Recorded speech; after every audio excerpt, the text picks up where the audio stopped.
부자 아버지에게 두 아들이 있었습니다. 작은 아들이 집을 나갔어요.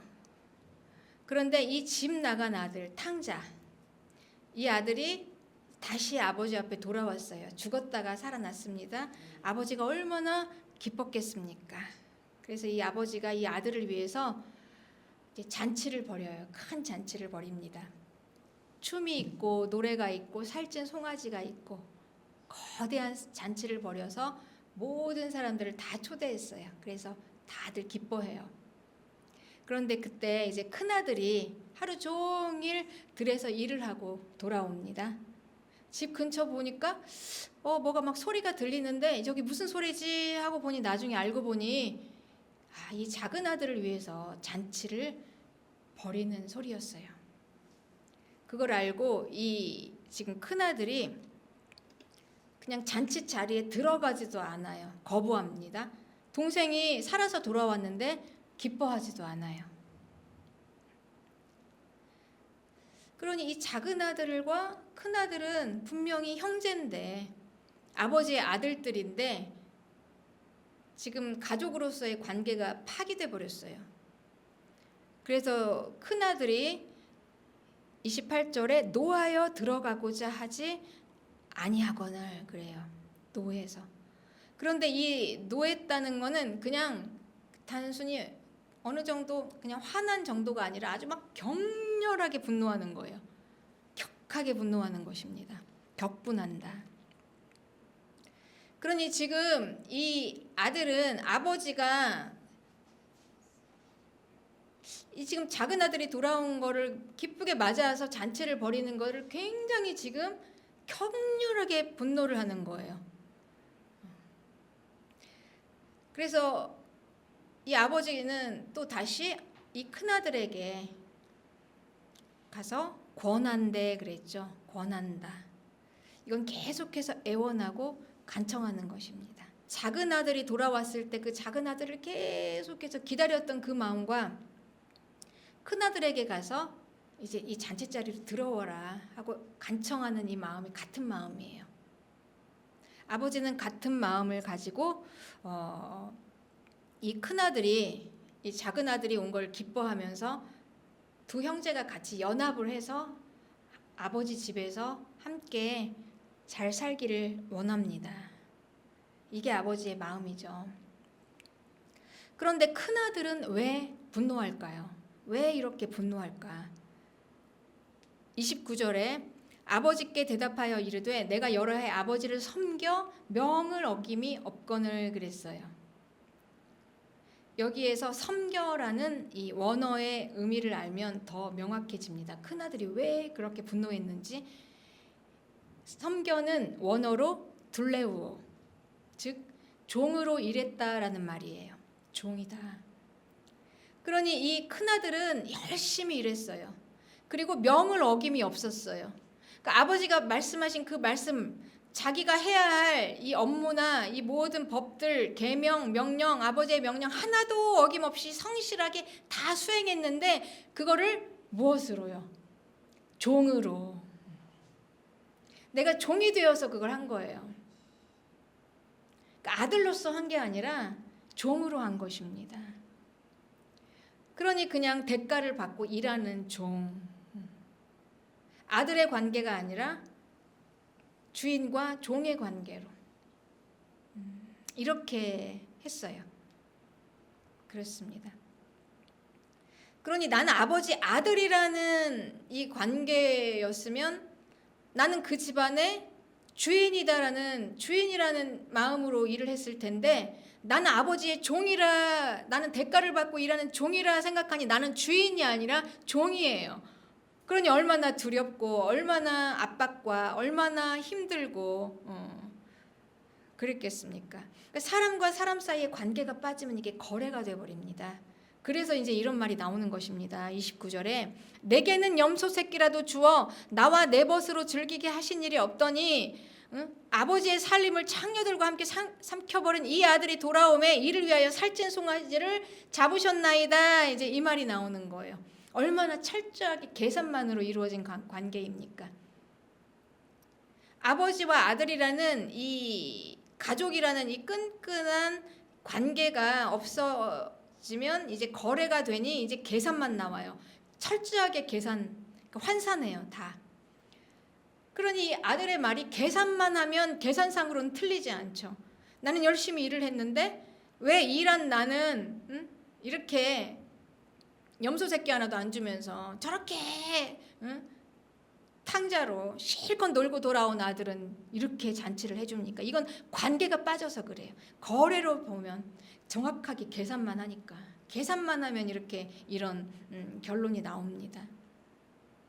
그러니 이 큰아들한테는 이 관계가 빠지고 계산이니까 동생이 살아서 돌아왔다, 내 동생이 살아서 돌아왔구나, 죽을 길을 갔다가 건져졌구나, 이게 지금 하나도 기쁜 게 아니에요. 그냥 계산만으로 딱 환산을 하니까 그게 기쁜 게 아니라 왜 나는 안 주고, 이렇게 이제 되는 것입니다. 왜 동생한테는 이렇게 되는 거죠. 이게 큰아들의 분노한 원인이었습니다. 그러니 이 문제는 어디서부터 틀어졌을까요? 큰아들이 나는 종이다, 여기에서부터 틀어진 거예요. 나는 아버지 아들이 아니다.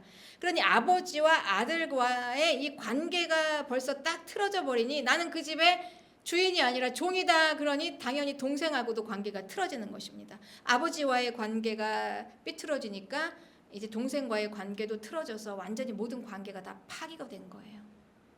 문제는 먼저 아버지와의 관계가 이게 잘못됐다라는 거죠. 이제 종으로 일했으니 얼마나 힘들었겠습니까? 불평도 많았겠죠. 그리고 못하면 어떡하나 이 두려움도 많았겠고, 네, 그렇습니다. 그리고 그 명령이 두려워서 그냥 열심히는 다 수행은 했지만 즐거움도 없었죠. 주인과 종이 얼마나 다릅니까? 주인은 내가 주인이니까 그냥 대가를 바라지 않아요. 그냥 해요. 하는 것조차도 즐거워요. 내일이니까. 이건 내일이니까. 그리고 적자가 나도 하고 더 열심히 하고 내가 책임을 맡고 하되 그냥 뭐가 생기지 않아도 대가가 없어도 내가 주인이니까 그냥 내가 일하는 모든 게 다 그 집을 살리는 게 아닙니까? 그러니 그냥 열심히 하는 거예요. 이게 주인입니다. 그런데 종은 어떻습니까? 종은 딱 자기가 받은 만큼의 대가만 일을 하고 그만큼 안 받으면 화나는 거예요. 왜 내가 이렇게 했는데 왜 나한테 안 주세요? 내가 이렇게 했는데 내가 이렇게 했는데 왜 내 기도 응답을 안 해주세요? 이게 종인 거예요. 그렇습니다.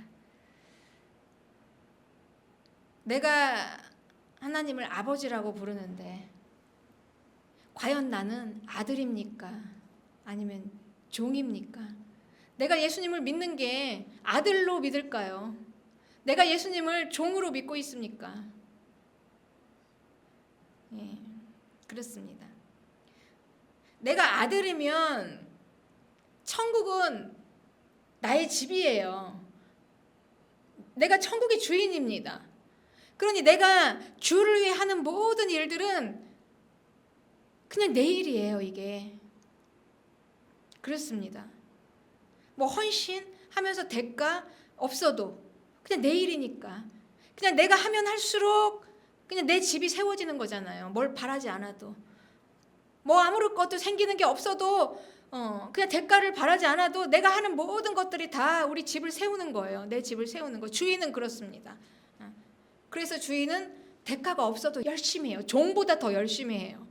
이게 주인이고 아들입니다. 그러나 종은 달라요. 종은 내가 딱 일한 만큼 대가를 받았으면 딱 받은 만큼만 일해요.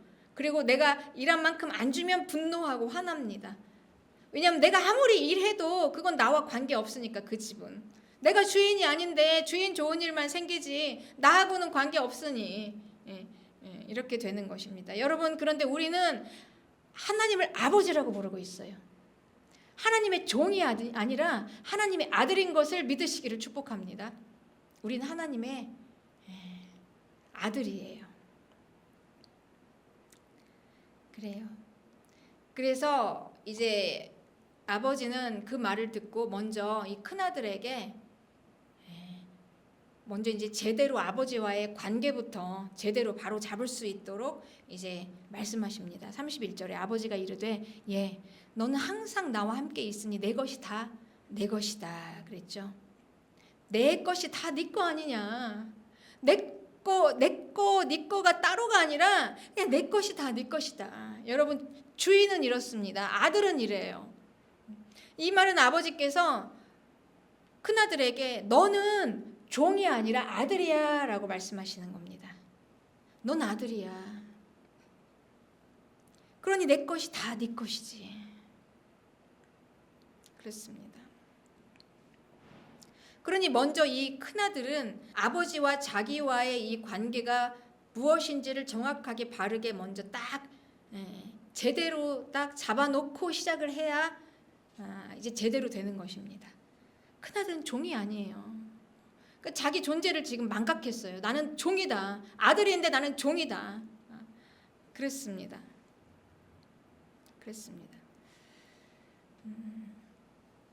그러니 내가 지금 종이 아니고 아들인데, 내가 아들이면 나는 하나님의 것이 다 내 것인데, 그렇죠 여러분? 내가 아들이라 내가 주를 위해서 하는 모든 것들, 그리고 말씀을 지키는 것도 그리고 내가 신앙생활을 하는 모든 것들이, 이 모든 것들이 내가 주인이에요. 내가 아들이에요. 아들이어서 이 모든 것들이 누구를 위해서 대가를 받기 위해서 하는 게 아니에요. 내가 이렇게 이만큼 했으니까 이만큼 보상을 받기 위해서 하는 게 아닙니다. 그냥 내가 아들이니까 내 집을 위해서, 천국을 위해서, 영혼 구원을 위해서, 구원을 위해서 그냥 하면 그 하나님의 것이 다 내 것이 돼요.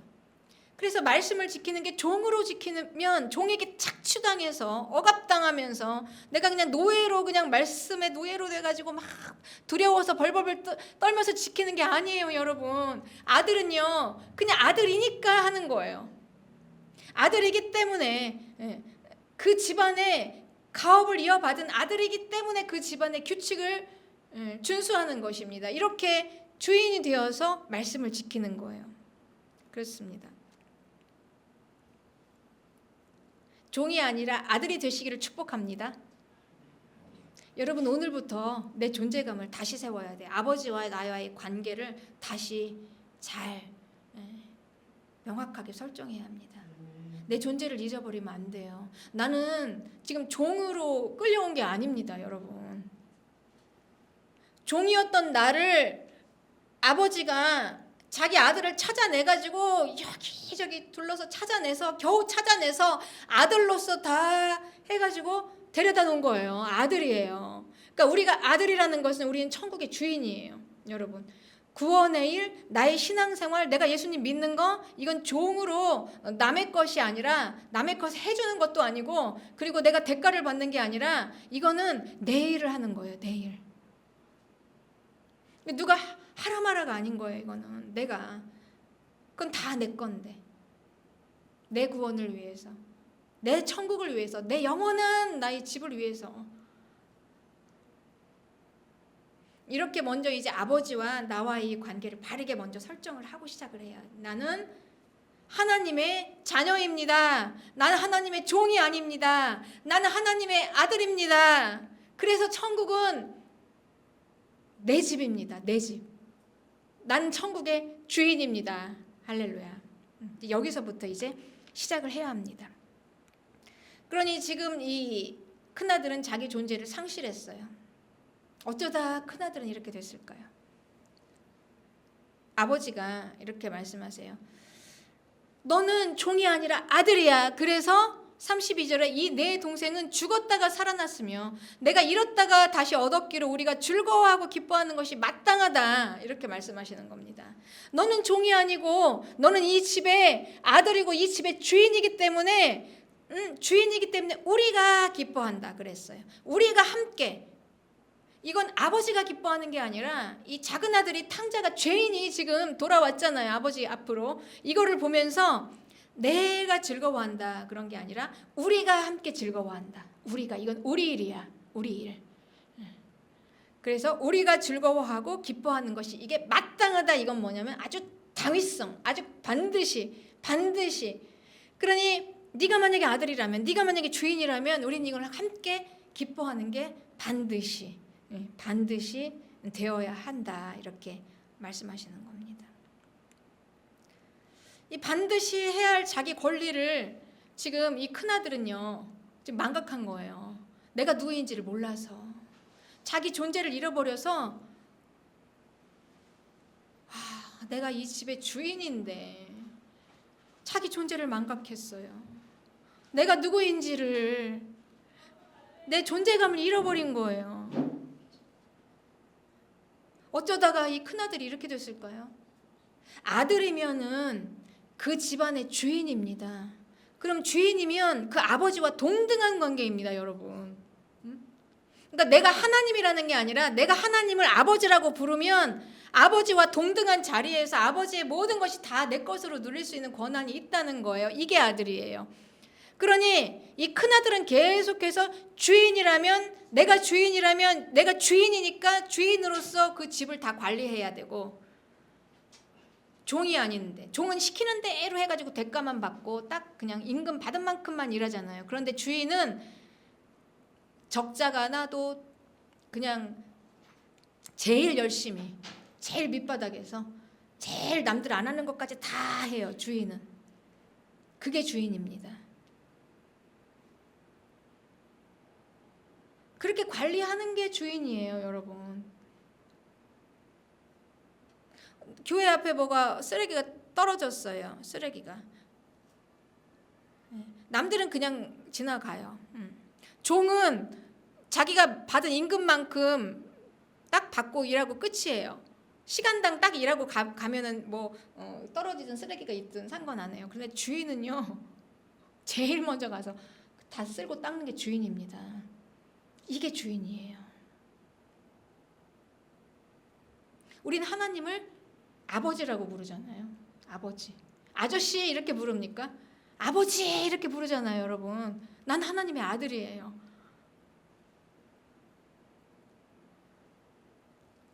그러니 아들이니 당연히 그 집을 관리하고 하인들도 관리하고 그 재산도 다 관리하고 나중에는 그게 다 누구 게 됩니까? 아들 게 되는 거죠. 아들 게 되는 거예요. 그러니 하나님 것 따로 내 것 따로가 아니라 아들이라는 거를 망각하지 않으면 하나님께 다 내 거구나 이거를 알고 사는 거예요. 그런데 그 집안에서 일어나는 일을 다 이 아들이 관리를 해야 되는데, 장자예요. 장자, 큰아들. 하나님이 모든 걸 다 큰아들에게 주셨어요. 다 관리해서 종들도 관리하고 재산도 관리하고 이 작은 아들이 저렇게 탕자로 저렇게 세상에서 다 죽을 뻔했다가 돌아오면 마땅히 기뻐해야 합니다. 내가 아들이라면, 내 존재를 잃지 않았으면.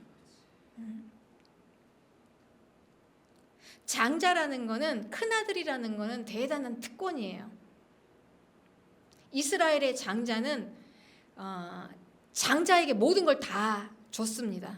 그리고 장자가 그 집안의 가업을 이어서 그 장자가 이어요. 이게 장자권입니다. 그러니까 그 집안의 규례와 법도들이 있죠. 그 집안을 지키는 모든 전통들, 이런 걸 다 장자에게 다 줬어요. 이스라엘의 장자. 율법도 주시고 또 성막도 거기에서 생겨났죠. 그리고 예수님도 주시고 모든 걸 다 가졌어요. 장자는 다 가진 게 장자입니다.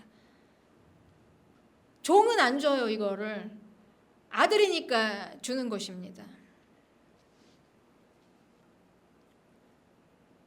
그러니 내가 아들이라는 이 존재를 망각하지 않았다면 계속해서 이 큰아들은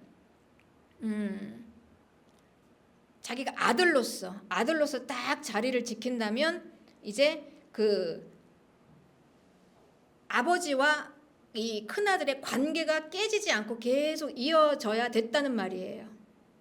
예. 그러면 이건 지금 뭡니까? 큰아들이 자기 존재를 망각했다는 건 아버지와의 관계가 이미 깨졌다는 거예요. 큰아들은 한 집에서 아버지의 명령도 잘 지키고 그리고 열심히 열심히 최선을 다해서 성실하게 다 했지만 자기는 종이었다 그랬죠. 그러니 이건 뭡니까? 아들로서 아버지와의 관계가 다 깨지고 시작하는 거라는 거예요. 깨지고. 즉 큰아들은 이미 아버지를 다 떠나 있었던 겁니다.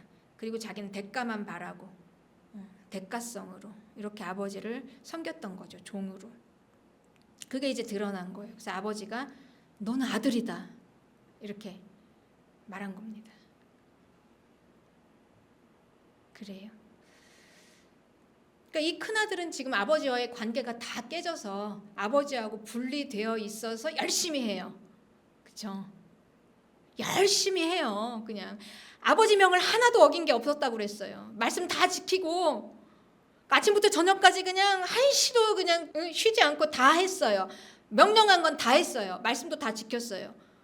계율 다 지켰어요. 신앙생활 열심히 다 했어요. 다 했어요. 네. 그런데 문제는 뭡니까? 종이에요.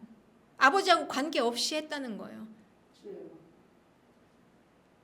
그러면 이제 아버지와의 관계가 없이 나만 나옵니다. 그러면 뭐가 나올까요? 내가 한 거, 내 의가 나와요. 내가 열심히 했잖아. 내가 이렇게 그러니까 나만 높이 강성하게 내가 막 올라가는 게 이제 내 육체가 강성해지는 것입니다. 내 몸이 강성해져요. 내가 하면 할수록 내 몸이 육체가 강성해지는데 여러분 육체로는 하나님을 기쁘시게 할 수 없어요. 그래서 육체가 강성해지기 때문에 바리새인들이 그렇게 종교인들이 그렇게 거룩하게 하나님의 이 법을 다 지키고 내가 신앙생활 열심히 했다 하지만 예수님께서 뭐라고 말씀하십니까? 바리새인들은 돈을 좋아한다 이렇게 말해요. 신앙생활 열심히 하는데도 돈을 좋아한다. 왜냐? 하나님과의 관계가 없으니까. 내가 종이니까 대가니까. 그리고 육체가 강성해지니까. 육체는 뭡니까 여러분? 말 그대로 물질이에요. 물질. 그러니 내 영혼이 아니라 돈을 더 좋아한다. 그렇습니다. 그래서 이제 이런 말이 나오는 겁니다. 왜 나는 그렇게 다 했는데 나는 그렇게 열심히 했는데 나한테는 그까짓 거 이거 조금 주고 이 작은 아들은 저렇게 죄 짓고 저렇게 자기 하고 싶은 대로 다 하고 돌아왔는데 살찐 송아리를 잡아줍니까? 이런 말이 나오는 거예요. 철저하게 계산으로 거래니까 그냥 딱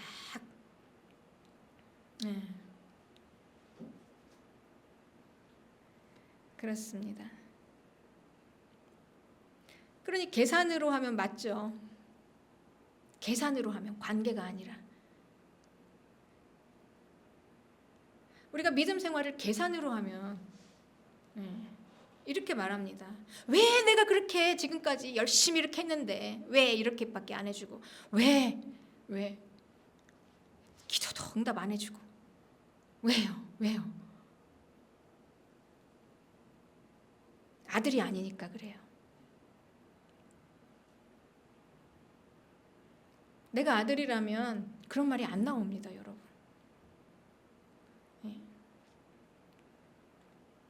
아버지와의 관계니까. 네. 그래서 결국은 이제 종교인이 되는 거예요. 관계가 없어서. 관계가 없으니까 아버지와 나와는 관계가 없으니까 그냥 행위로만 열심히 행위로만 내가 이렇게 했으니까 보상을 받아야 되고 보상을 안 받으면 분노하고 보상을 받으면 기뻐하고 돈으로도 우리가 마음이 치유가 돼요. 기도 응답 딱 받아놓으면 막 뭔가 좀 하나 딱 이루어 놓은 것 같고 다 된 것 같아요. 그래서 만족합니다. 그런데 또 지나가다 그게 또 안 되면 또 불평, 불만, 원망이 나오는 거예요. 종이니까. 근데 아들은 안 그래요. 아들은. 여러분 아들이 자기 집안에서 집 일을 하면서 다 누가 막 다 이거 다 봤습니까? 종처럼 다. 아들은 이렇게 이제 아버지가 똑같이 일을 시키잖아요. 그러면 종들에게는 딱 임금을 나눠줄 때 아들은 돈을 받는 자리가 아니라 아들은 아버지 옆에서 같이 임금을 나눠주는 자리예요. 아버지께 다 내 거니까. 이게 아들이에요. 그런데 이 아들이 돼가지고 이걸 뭐 내가 이만큼 한 만큼 받았네 못 받았네 이런 거 갖고 지금 따질 게 아들입니까? 아들은 다 아버지께 내 건데. 그래서 이제 이 아버지가 먼저 너하고 나오고 관계부터 너는 종이 아니라 아들이다. 이걸 먼저 아버지가 딱 먼저 세우고 시작하라. 이거 흔들리면 안 된다. 아버지와 아들 이 관계 아니면 안 된다. 여러분 우리가 성도로서 내가 하나님을 아버지라고 부르는데 하나님은 나의 아버지가 되시는 것을 믿으시기 바랍니다. 여기서부터 이거 결코 놓치면 다 무너져요. 나는 아들이다. 나는 하나님의 자녀야. 나는 종이 아니야. 아버지, 그분은 나의 아버지야 라는 이 존재를 망각하면 우리는 다 끝나요. 이게 얼마나 비참한가. 종교인이 돼요. 종교인이. 아버지하고 관계없이 뭔가를 하긴 하는데 열심히 하긴 하는데 아버지하고 관계없어요. 그렇습니다. 그러니 이제 아버지와 나와의 관계를 잘 지키고 이 관계는 절대 흔들리면 안 돼. 관계는 아버지예요. 그리고 나는 아들이에요. 주인이에요. 그 집안의 주인이에요. 이걸 절대 이제 놓치지 않고 이제 우리는 계속 그래서 다시 돌아오고 큰 아들도 돌아오고 작은 아들도 돌아오고 매일 돌아오고 내가 망각해서 또 잊어버려서 아버지하고 관계 아버지가 안 보이니까 자꾸 내가 나와서 내 의가 나오고 내가 자꾸 나올 때 또 돌아오고 나는 종이 아니었죠. 나는 주인인데 내가 주인인데 또 나는 아들인데 그러면서 다시 아버지와의 관계. 그래서 우리가 아버지와의 관계가 무엇인지를 알아야 돼요, 여러분. 우리 성도는 하나님을 나의 아버지라고 부르는 하나님의 자녀입니다. 그러면 하나님과 나의 관계가 무엇인가? 이 관계는 성령 충만 이렇게 말해요. 우리는 성령 충만. 하나님이 나와 함께 임재하시는 하나님이 내 안에 그냥 막 차고 넘치는 성령 충만 이렇게 말해요. 네. 그러니까 이방 신들은요, 무당이나 이런 신들은 그 신을 불러들여요. 주문을 외워가지고 신령님 오소서, 신령님 오시옵소서, 신령님 오세요 하고 불러드려요. 없는 이제 신령님을 자꾸 오라고 이렇게 주문을 외가지고 불러드립니다. 그런데 아들은 뭐냐면 내 안에 아버지가 함께 계세요. 불러드리지 않아도 내 안에. 믿으시기 바랍니다. 이게 아들이에요. 주님이 항상 나와 함께 계세요. 그래서 관계는 뭐냐면 내 안에 계시는 아버지로 이렇게 나와야 돼요. 그러니까 나를 통해서 아버지가 나와야 돼요. 이거를 내 안에 계시는 성령님, 하나님의 영으로 계시는 아버지, 그분이 내 안에서 이렇게 나오셔야 충만하게 드러나셔야 돼요. 나는 안 보이고 나는 없고 아버지가 충만하게 이렇게 드러나야 돼요. 그게 성령 충만이에요. 그래서 성도는 그 이방 신들을 불러내는 것처럼 불러내는 게 아니라 내 안에 계시는 아버지 나타내소서, 충만하게 나타내소서. 그러니까 아버지가 나오려면 내가 들어가야 되잖아요. 아버지가 자꾸 나타내소서. 이게 이제 성령 충만이에요. 그래서 이제 성령 충만인데 이 성령 충만함을 이제 저는 처음에 기도원에서부터 믿음 생활을 했잖아요. 기도원에서 방언을 받고 믿음 생활을 했으니까 얼마나 성령 충만을. 그러니까 처음에는 이 하나님과 우리와의 이 관계 맺는 게 뭔지를 우리는 몰라요. 그렇죠? 지금까지 내가 한 번도 배운 적도 없는 관계를 하나님과 맺는 거예요. 그래서 이 성령 충만이 무엇인지, 그래서 이 제대로 이 관계를 우리가 하나님과의 관계를 하나님이 가르쳐 주셔요. 하나님이 먼저 주시지 않으면 우리는 몰라요. 그래서 우리는 하나님과 이 제대로 된 관계를 맺기 전에 세상에서 배운 대로 그냥 종교로 그냥 뭐 법을 잘 지키고 말씀을 잘 지켜서 도덕적이고 윤리적으로 이렇게 해서 율법적인 종교인이 되든지 아니면 막 무당들 막 영들 해가지고 막 그냥 그냥 무단 잡신들 막 불러들이듯이 이제 이렇게 이제 생각을 하는 것입니다. 처음에 이제 그렇게 시작을 하죠.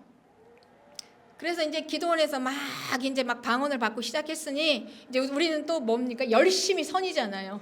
열심히 그냥 방언으로 막 기도하고 막 그냥 매일 아침마다 그냥 말씀 묵상하면서 큐티하고 열심히 내 그냥 노력으로 해서 이제 또 위안이 와서 잘했다 하고 이제 앉아 있는 거죠. 근데 그 어느 날 제가 그 아무도 없는 예배당에 아침에 혼자 딱 앉아서 그날도 밤새 철야를 하고 아침에 딱 말씀 묵상을 하고 딱 앉아 있는데 이제 혼자 딱 이제 뿌듯해서 내가 좀 했다 열심히 이렇게 하고 딱 앉아 있는데 그때 가만히 앉아 있는데 아무도 없는 예배당에 굉장히 큰 은혜가 이렇게 막 임해요. 쏟아져요. 그런데 그때 제가 알게 된 게 이 은혜라는 거는 그냥 은혜 주시는 자가 그러니까 예수님이 나에게 찾아오실 때 그게 은혜가 되는 거예요. 그러니까 예수님이 찾아오셔야 돼. 이게 은혜가 되는 거예요. 나에게. 내가 뭔가를 막 열심히 해서 불러내서가 아니라 예수님이 나에게 찾아오셨을 때 그때 은혜가 돼요. 그래서 그때 그냥 굉장히 좋은 마음으로 이렇게 있는데 주님이 옆에 계시는 것 같아요. 충만하니까 주님이 나한테 오셔가지고 내 안에 계신 주님이 드러나셔서 충만하게 내 옆에 앉아 계시니까 너무 좋아요. 그런데 이제 이 조언이 세상에서 배운 대로 딱 좋을 때는 그게 있잖아. 이건 기회다, 찬스다. 내가 이제 이분에게 뭘 구할까, 뭘 달라고 그럴까 이게 탁 돌아가는 거죠. 솔로몬처럼 지혜를 달라고 해야 되나? 이게 이렇게 좋을 때 딱 달라고 그러면 주겠지. 뭘 달라고 할까? 계속 그 생각을 하고 있는데 제 마음 속에서 음성이 들리는 그 음성이 분명히 이게 알아져요. 이게 주님이 나에게 말씀하시는 소리구나라는 게 알아져요. 그 음성이 왜 너는 꼭 뭔가를 구해야만 하냐? 지금 이대로도 좋지 않냐? 이런 음성을 주셨어요. 그리고 제가 그때 이제 알게 됐어요. 하나님의 이 임재라는 게 뭔가, 충만이라는 게 뭔가. 그냥 뭔가 내가 구하지 않아도 뭔가 주시지 않아도 그냥 그분과 내가 그냥 아무것도 없이 그 안에 무슨 매개체가 없어도 지금까지 나는 세상에서 관계라는 걸 사람과 사람 간의 안에 무슨 매개체가 있어야 되고 뭔가 거래가 있어야 되고 그래서 뭔가를 많이 주셔야지 이게 충만이고 이게 좋은 건 줄 알았는데 아무것도 없어도 정말 좋은 관계라는 거는 그냥 그분하고 나하고 그냥 함께 아무것도 없이 그냥 가만히 있어만 해도 이게 너무 좋은 거구나. 그리고 가만히 있는데 너무너무 그 충만함 그 침묵 속에서 이 성령의 이렇게 강력한가 성령이 그때 제가 체험하게 됐어요. 그리고 배웠어요. 그때 이제 가르쳐 주신 거예요. 하나님과 나와의 관계를 어떻게 하는 건가. 이 관계라는 건 그분과 나와 함께 계시는 임재. 그러니까 임재, 하나님이 나와 함께 하시는 그 임재, 주님이 나에게 자꾸 드러나시고 나타나시도록 내 안에 계신 주님이 보여주시도록 그냥 충만하게 내 안에서 나오시도록 나는 없고 그냥 주님이 자꾸 나오고 하나님의 은혜가 아니면 또 안 되고 그래서 하나님의 은혜가 나에게 임할 때 내가 그 은혜를 쏟지 않고 하나님의 은혜를 그대로 올려드리면서 하나님이 나 안에서 충만히 보여주실 때 그 임재하심이요 그 강력함이 말할 수 없었어요. 그때 배우게 된 거예요. 이게 하나님의 임재구나. 그리고 이제 임재 기도를 시작했습니다. 하나님과의 임재 기도. 물론 때로는 막 구하고 싶을 때는 막 크게 구할 때도 있고, 또 때로는 막 아플 때는요 정신이 없잖아요. 가서 막 그냥 소리 지르면서 막 울부짖으면서 막 그냥 막 발악을 하기도 하고. 그렇지만 정말 깊은 그 하나님의 임재 가운데 들어갈 때는 침묵 가운데 가만히 있어도 그냥 하나님이 은혜를 부어주시면 그냥 그 충만하심이 쫙 내려오면 너무 강력한 하나님의 그 충만이 쫙 부어지면 그 평안과 그 말로 다 할 수 없는 그 하나님의 임재가 이게 성령 충만이구나. 그래서 이제 그때 배우게 된 거예요. 주님과 나와의 관계는 그냥 무슨 매개체가 없어도 된다. 뭔가 오가는 게 없어도 그냥 그분의 존재만으로 같이 함께 있는 게 이렇게 충만한 건가? 내가 뭔가를 말을 그렇게 하지 않아도 그냥 함께 계시는 것만으로도 이렇게 충만한 건가? 이제 이거를 배웠어요. 그리고 예수님께서 이제 그 성도들에게 이렇게 기도를 가르쳐 주셨죠. 마태복음 6장 7절에 보면은 또 기도할 때 이방인과 같이 중언부언하지 말라 그랬어요. 중언부언이라는 것은 여러분 의미가 없는 말을 막 하는 거예요. 의미가 없이, 내용이 없이. 그러니까 세상에서 배운 대로 세상 그 신들 불러내듯이 막 주문을 해서 그 마치 그 주문을 하면은 그 주문 자체의 능력이 있잖아요. 세상 종교는, 무당들은 이 주문을 하면 이 주문 자체에 힘이 있어서 그 힘의 신비한 능력으로 끌어다녀서 오시옵소서, 오시옵소서, 하시옵소서, 하시옵소서 이렇게 이제 명령을 하는 거예요. 그렇게 해서 막 내가 끌어내야지 이거를 얻을 수 있으리라 그랬어요. 그런데 예수님께서 뭐라 그러냐, 그 다음 말이 너무 놀라워요. 8절에 그들을 본받지 말라. 왜냐하면 구하기 전에 너희에게 있어야 할 것을 하나님 너희 아버지께서 아신다 그랬어요. 여러분 이게 굉장히 큰 우리의 신비입니다. 그러니까 실은 우리가 구하기 전에 우리가 있어야 할 것이 무엇인지를 하나님이 아세요. 예. 그리고 그뿐만이 아니라 내가 필요한 것은 또 안 구해도 주세요, 여러분. 이걸 믿으시기 바랍니다. 그러니까 반드시 내가 막 이렇게 막 그냥 막 죽기 살기로 막 해가지고 내가 끌어내서 막 내가 그 주문 외우듯이 신비한 힘으로 이렇게 해가지고 막 이렇게 해가지고 그냥 주셔, 줘, 그냥 와, 오셔 이렇게 안 해도 내 안에 이미 하나님은 계시고요. 그리고 내가 나를 치우면 거기서 나타나시고 침묵 속에서도 충만하게. 그리고 또 내가 기도 안 하고 내가 기도 제목 그냥 잔뜩 그냥 막 잔뜩 가지고 그냥 기도하려고 딱 앉았는데 그 이전에 이미 하나님은 내가 뭐가 필요한가를 아시고 그리고 때로는 필요하기 때문에 또 주시고. 할렐루야 여러분. 그러니까 하나님과의 나의 관계가 우리가 이렇게 관계로 이제 들어가는 거예요. 그래서 그 깊은 여기까지 우린 들어가야 돼요. 여기까지 깊은 임재의 이 관계 안으로 우린 들어가야 합니다. 그러면 우리는 왜 우리가 기도해야 할까요? 왜?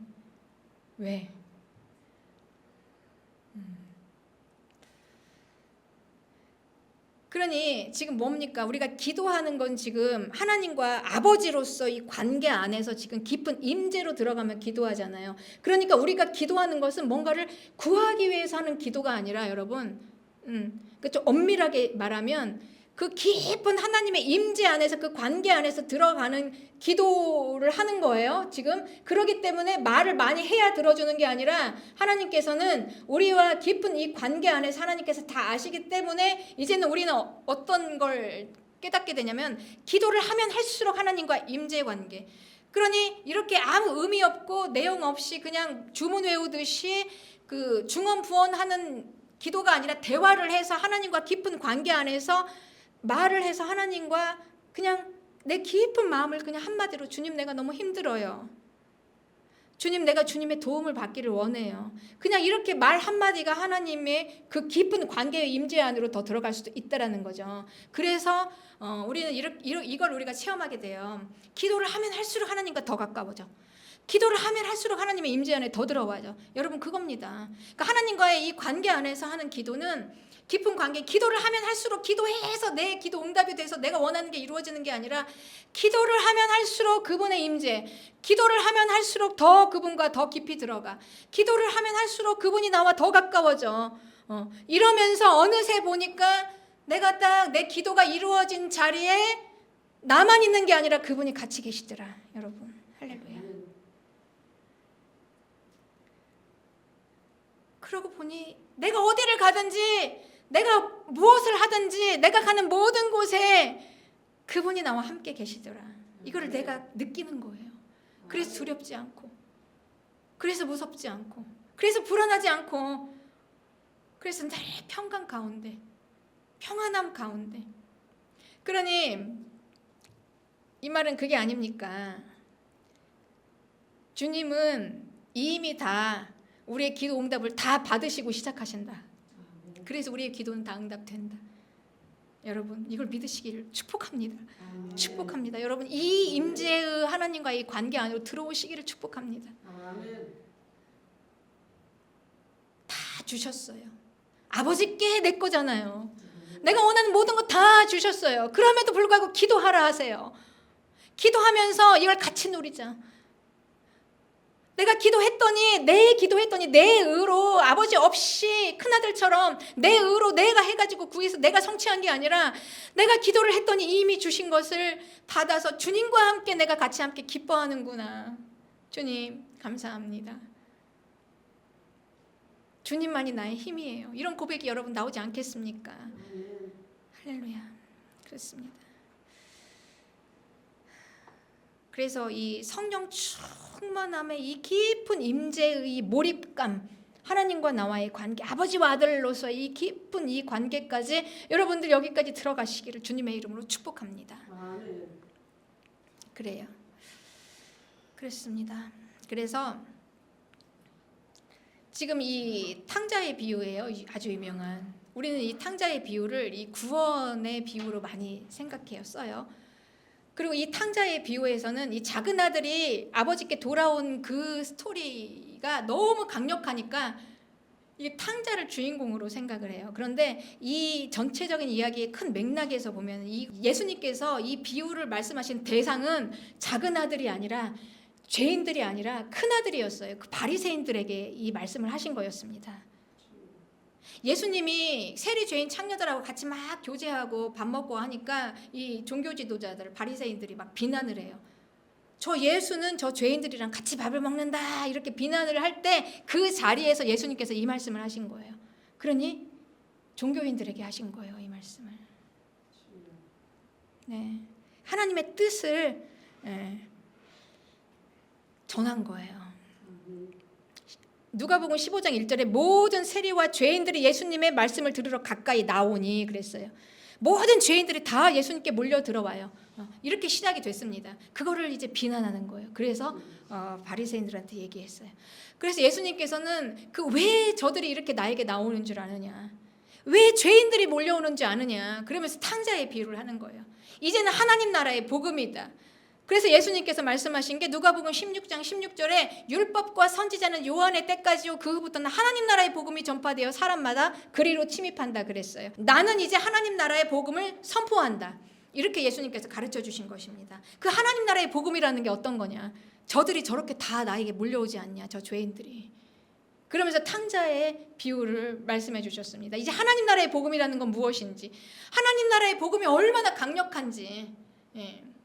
이 하나님 나라의 복음은 여러분, 죄인들이, 아무 소망이 없는 죄인들이 이 땅에서 그냥 자기가 죄인이어서 다 부서져서 자기 존재만 봐도 소망이 없는데 이 또 종교인들이 또 얼마나 너희는 다 죽을 자들이라고 이렇게 다 합니까? 아무 소망이 없는 자들이, 세상에서는 아무 소망이 없는 자들이 기쁜 소식이죠. 구원자.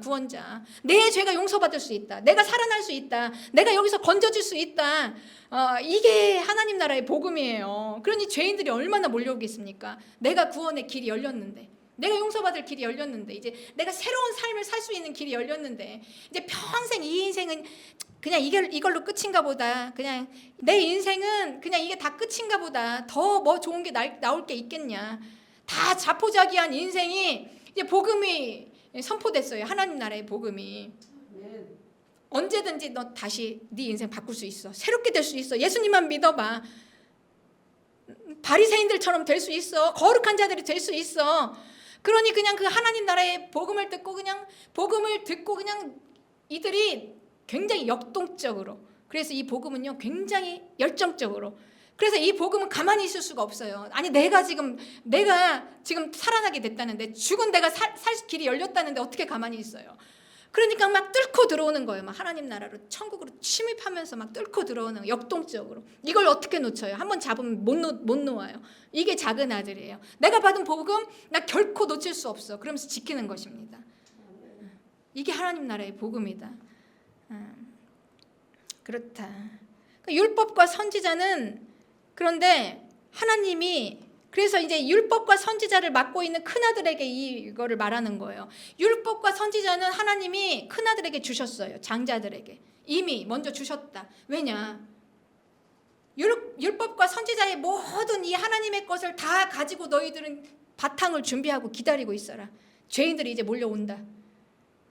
그래서 이 아버지는 이 작은 아들과 큰 아들이 같이 함께 연합해서 같이 함께 이제 하나님 나라의 주인으로 아들로서 이렇게 든든하게 세워지기를, 이게 하나님의 뜻이다. 그런데 이 바리새인들은 그 말씀을 듣고, 예수님께서 이 선포하신 말씀을 듣고 그 다음 어떻게 되는지 결론은 나와 있지 않아요. 그들은 어떤 선택을 했을 것인가? 그들은 계속해서 예수님과 복음을 받아들이지 않잖아요. 이스라엘. 그렇습니다. 그래서 하나님께서는 그 하나님의 크신 뜻 가운데 둘 다 아들입니다. 작은 아들과 큰 아들 둘 다 하나님의 아들이에요. 그들을 부르고 애타게 부르고 기다리는 마음은 똑같아요. 작은 아들이 언제 오나 기다리는 그 마음, 큰 아들이 잔치상에 들어오지 않아도 애원하면서 막 강력하게 권하는 그 마음이 다 똑같아요. 둘 다 내 아들이다. 이 하나님의 이 계획과 뜻을 알고 이제 하나님과의 관계 안에서, 이 관계 안에서 하나님과의 관계를 잘 지켜서, 그래서 하나님께서 말씀하시는 게 마태복음 5장 20절에 내가 너희에게 이르노니 너희 의가 서기관과 바리새인보다 더 낫지 못하면 결코 천국에 들어가지 못하리라. 여러분, 이게 지금 하나님 나라의 복음을 듣고 역동적으로 막 뛰어들어와서 막 그냥 달려들어서 침입하는 죄인과 세리와 창녀들에게 하신 말씀이에요. 그 복음을 받아들인 둘째 아들, 그렇게 너희가 이렇게 엄청나게 은혜를 받고 하나님의 자녀가 되었을지라도 너희가 큰 아들처럼 완전하게 그렇게 명을 하나도 어김없이 너희 의가 서기관과 바리새인보다 더 낫지 못하면 너희 결단코 천국에 들어가지 못한대요. 여러분, 이게 하나님의 완전하신 계획입니다. 그렇습니다.